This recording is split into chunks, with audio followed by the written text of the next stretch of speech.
Just 3.5 years before Lockerbie, a bomb had brought down an Air India jet just off the Irish coast.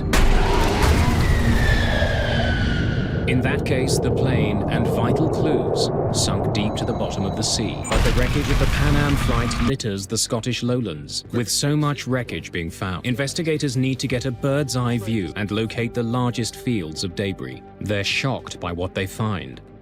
Pieces of the plane are scattered over an area larger than all of London. It quickly becomes clear that Pan Am 103 was coming apart long before it hit the ground. Investigators estimate that the plane was loaded down with 90,000 kilograms of fuel.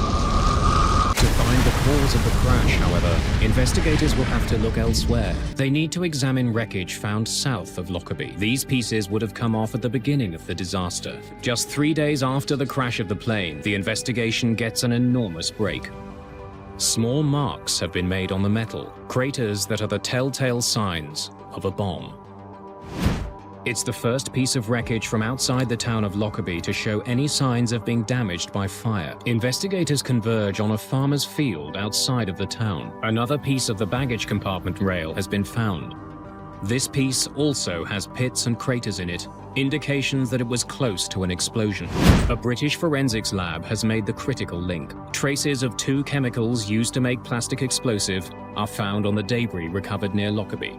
Just 7 days after the crash, investigators have their proof and announce it to the world. It has been established 2 parts of the metal luggage pallets framework show conclusive evidence of a detonating high explosive. The crash of Pan Am Flight 103 is now officially a crime. The metal container, AVE 4041, is of particular interest. It was resting directly behind frame 700, where the blast damage is the worst. Investigators create a simple framework and attach the pieces of the real cargo container to it. As they do, it becomes clear. AVE 4041 carried the bomb that brought the plane down. Closely examining damage to the floor and the side of the container, investigators are also able to pinpoint the height of the bomb, where it was in the container when it exploded. According to luggage records, it means that the bag containing the bomb had come from a connecting flight. Studying small pieces of wreckage, British forensic experts find that the suitcase was a hard-sided Samsonite 4000. Samsonite made only a few thousand of these suitcases and sold all of them in the Middle East. Several pieces of clothing have also been identified that were very close to the explosion, likely in the suitcase that concealed the bomb. Most of these clothes were made by a single manufacturer and were only sold on the tiny island of Malta. Investigators find the shop in Malta where the clothes were sold. The owner gives them another clue.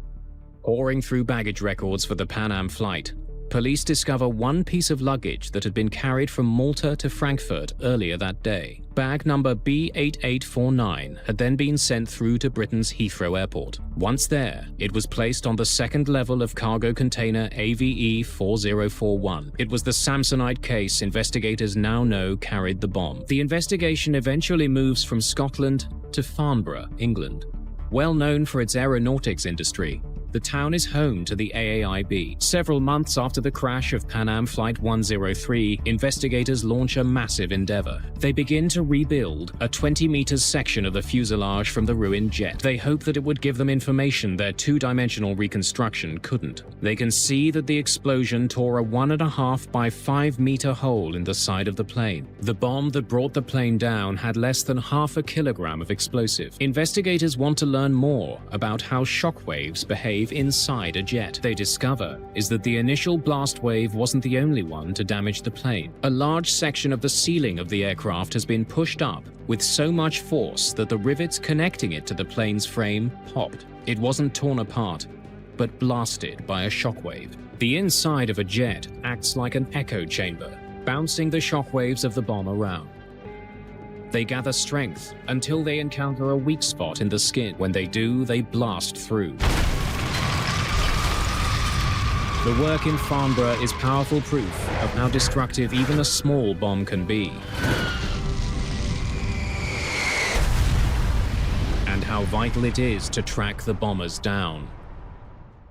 The criminal trail of evidence brings investigators to Zurich. The timer that detonated the bomb is traced to a Swiss company called Mebo. One of the owners of the company admits to building it. Criminal investigators have linked the timer that detonated the bomb to Libya. They know that a Libyan bought the clothes that were in the suitcase. There's a recent history of military confrontation with America. All they need now is the bomber himself. In 1999, they finally have him. At the time of the disaster, Abdel al-Megrahi was an intelligence officer for the Libyan government. He's arrested and charged. In 2001, Scottish judges sentence him to life for the murder of 270 people. 2 years later, the government of Libya officially accepts responsibility for the bombing and pays $2.7 billion to the families involved.